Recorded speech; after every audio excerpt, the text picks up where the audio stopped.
আসসালামু আলাইকুম। আপনারা দেখতে পাচ্ছেন একটি প্যান্ডেল। এটা কিন্তু কোনো অনুষ্ঠানের প্যান্ডেল নয়, এটা বিবাহের প্যান্ডেল নয়।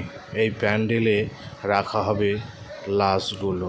চৌদুয়ার গ্রামে যে 12 জন মারা গেছে তার মধ্যে 7 জনের লাশ খুঁজে পাওয়া গেছে। এই 7 জনকে এই প্যান্ডেলে রাখা হবে। ওইখানকার 5 জন পাওয়া যায়নি, 7 জন এখন আসবে। আর কবে আসবে?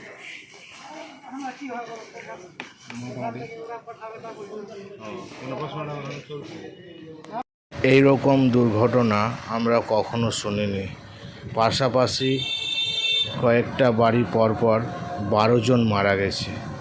এই দুঃখের খবর শুনে মুর্শিদাবাদ থেকে এসেছে অধীর চৌধুরী, এসেছে বিভিন্ন গ্রাম থেকে অনেক লোক দেখতে। শুধুমাত্র অধীর চৌধুরী এসেছে সেটা না, প্রত্যেকটা রাজনৈতিক নেতা নেত্রী থেকে শুরু করে গ্রামের সবাই এই অসহায় পরিবারের পাশে দাঁড়িয়েছে। এই অসহায় পরিবারগুলোর কান্নায় সবাই কাঁদছে।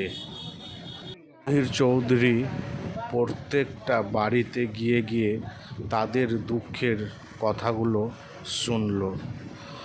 প্রতিটা বাড়ি থেকে প্রত্যেকটা রাজনৈতিক নেতা নেত্রী থেকে শুরু করে প্রত্যেকটা জনসাধারণ, বিভিন্ন গ্রাম থেকে আসা প্রতিটা জনসাধারণ প্রত্যেকের বাড়ি বাড়ি গিয়ে সমস্ত কিছু জেনে বেরিয়ে আসছে।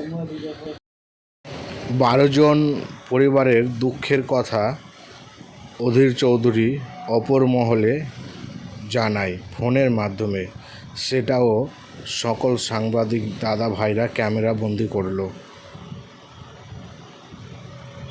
একই পরিবারের 6 জন মারা গিয়েছে। সেই পরিবারটার সাথে দেখা করে বেরিয়ে আসার সময় অধীর কাকুর সাথে আমরা, তবে পরবর্তী দিনে আপনাদেরকে শ্রমিকের পরিবারগুলোকে দেখাবার চেষ্টা করব ইনশাল্লাহ। আপনার শরীরের লোমগুলো হয়তো খাড়া হয়ে গেছে, পাশাপাশি 7টা কবর, এরকম ঘটনা এর আগে হয়তো আপনি দেখেননি। হ্যাঁ, এখানেই 7 জনকে কবর দেওয়া হবে। বাকি 5 জনের লাশ এখনও খুঁজে পাওয়া যায়নি।